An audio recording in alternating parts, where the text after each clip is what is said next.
Em pronunciamento ao vivo, o deputado federal Daniel Silveira, aliado do presidente Jair Bolsonaro, expôs fases pelas quais, de acordo com a sua concepção, políticos manipuladores cerceiam os direitos da sociedade e conduzem os cidadãos para a satisfação de seus anseios por concentração de poder.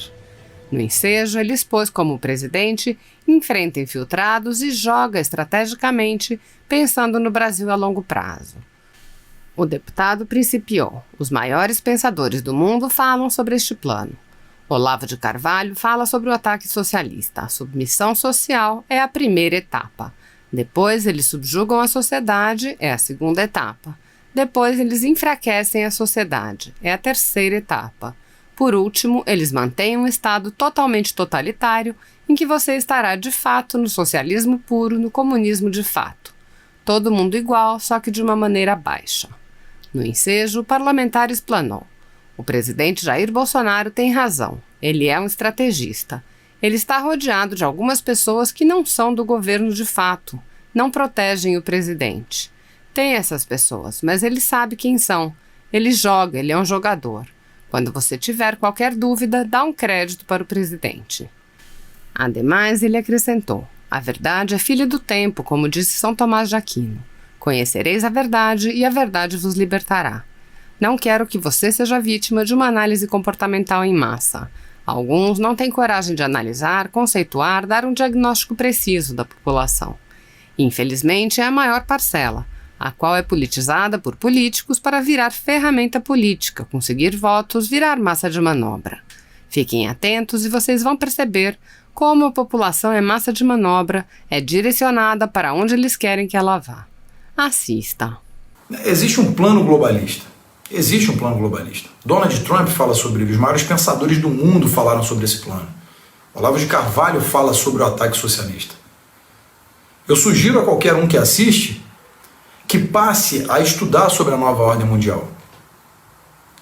Você vai ver várias autoridades do planeta em discurso falando The New World Order, a nova ordem mundial.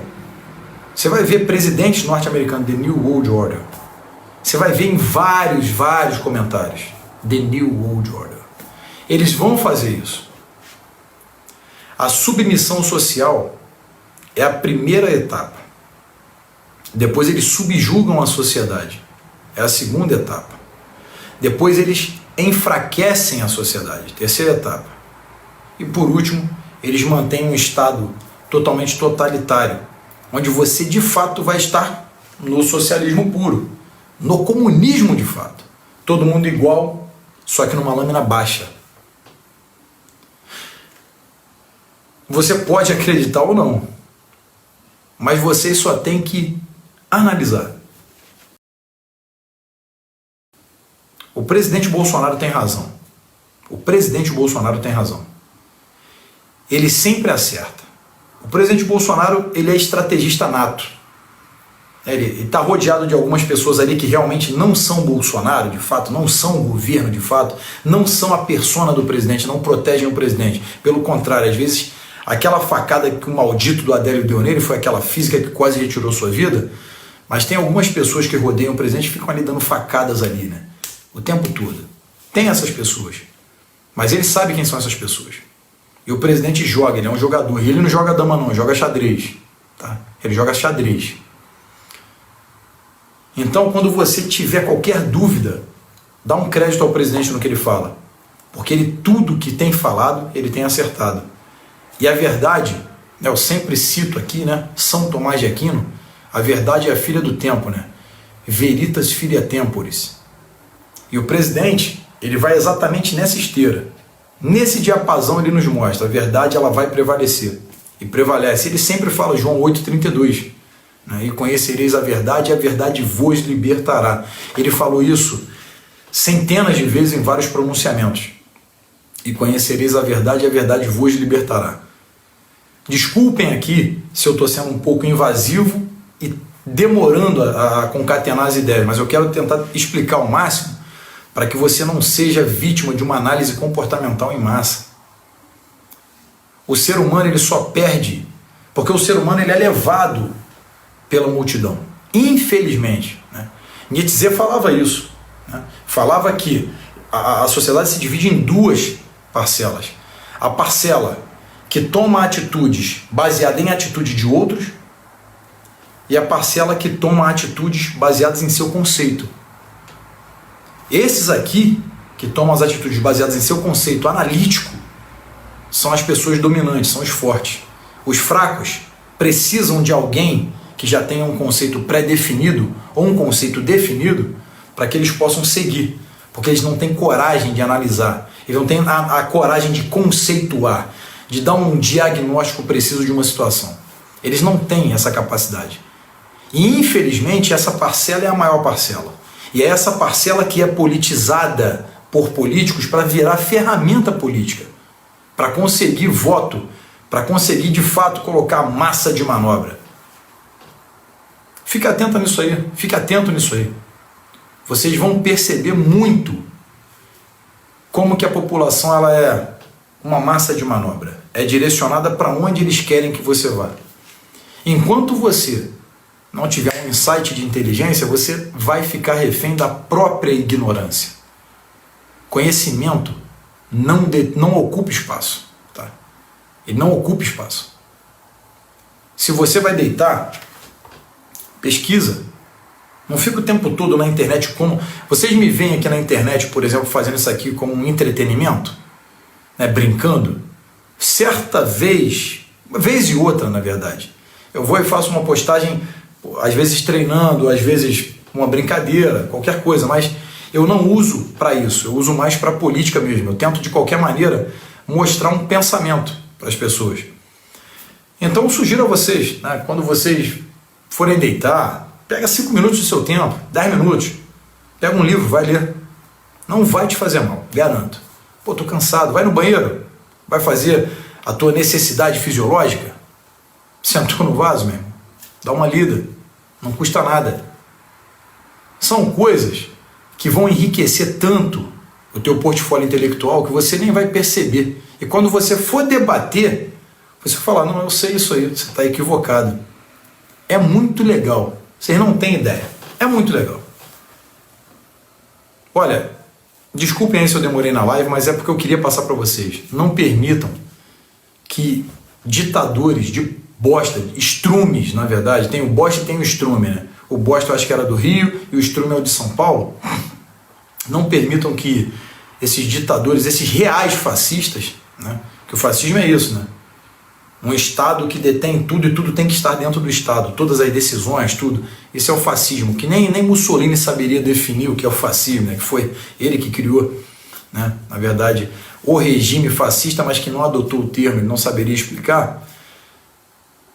Passe a ser crítico, não permita que isso aconteça. E você que se sente mal com a máscara, está aí. Lei 14.019/2020. Artigo 3º, parágrafo 7º. Tá bom? Forte abraço aí, boa noite. Brasil acima de tudo, Deus acima de todos, força e honra. Tamo junto. João Cabral possuía uma grande sensibilidade para o sofrimento do povo brasileiro, plasmado em sua obra-prima, Morte e Vida Severina. Como muitos de sua geração, tinha a percepção clara do problema secular do Brasil, da causa central do sofrimento de seu povo, aquilo que Raimundo Faoro chamou o patronato político brasileiro, o sistema de clientelismo construído por uma oligarquia corrupta. Mas a resposta de muitos da sua geração e talvez do próprio João Cabral a esse gigantesco e premente problema dirigiu-se para o lado errado, para o lado do marxismo e da esquerda. Sua utopia, esse comunismo brasileiro de que alguns ainda estão falando até hoje, consistia em substituir esse Brasil sofrido, pobre e problemático por um não-Brasil. Um Brasil sem patriotismo, sujeito naquela época, anos 50, 60, aos desígnios de Moscou, e hoje, nesse novo conceito de comunismo brasileiro, sujeito aos desígnios sabe-se lá de quem. Um Brasil materialista, do ser humano sem sua dimensão espiritual, esse grande roubo do espírito que na época se realizava pela redução de tudo ao aspecto econômico e com uma péssima noção de economia, diga-se de passagem, e ao conceito de classe, e que hoje se atua pela redução de tudo a conceitos como gênero, raça e outros. um país que eles queriam libertar, entre aspas, por meio da ditadura do proletariado, hoje pela ditadura do politicamente correto e da criação de órgãos de controle da verdade.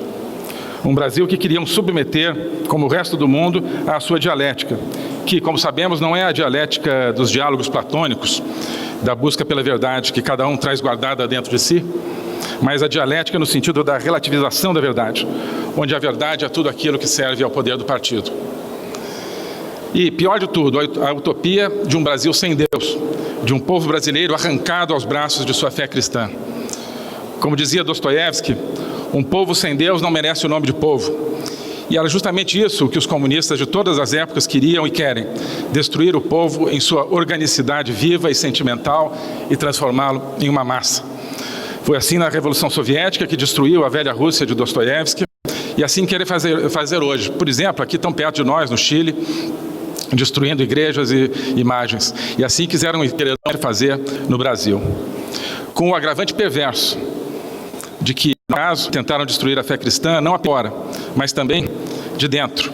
Não queimaram ainda a igreja, mas inventaram a infame teologia da libertação, que nem é teologia, muito menos de libertação, mas sim um instrumento para corromper e estraçalhar a fé e a espiritualidade natural dos brasileiros, uma tarefa que, reconheça-se, na qual avançaram muito.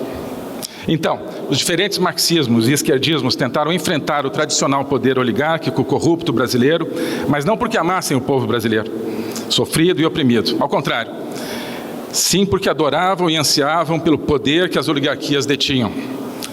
A partir de 2002, esperava-se ver o grande embate entre as esquerdas e as oligarquias. Mas não foi o que aconteceu, porque as esquerdas e as oligarquias não queriam coisas opostas, mas a mesma coisa, o poder.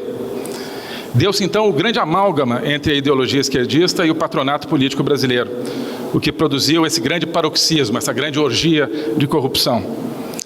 Quando a esquerda e a oligarquia se encontraram, descobriram que eram irmãos, há muito tempo estranhados, ambos filhos do cinismo e da sede de poder. Abraçaram-se e puseram-se a roubar o povo brasileiro. Milagrosamente interrompemos essa marcha para o abismo. Como? Porque o povo brasileiro, como no poema de João Cabral de Melo Neto, acordou e conseguiu olhar para fora daquela vida apodrecida, e configurou uma esperança, e encontrou um líder, que é o nosso presidente, que conhece e ama esse povo e nos ensina a conhecer e amar esse povo. Esse povo que sofre, mas que crê em Deus, que crê, sobretudo, no Deus encarnado, que sofre e, pelo sofrimento, liberta. Esse povo que é cristão e conservador, severinos e severinas que são cristãos e conservadores.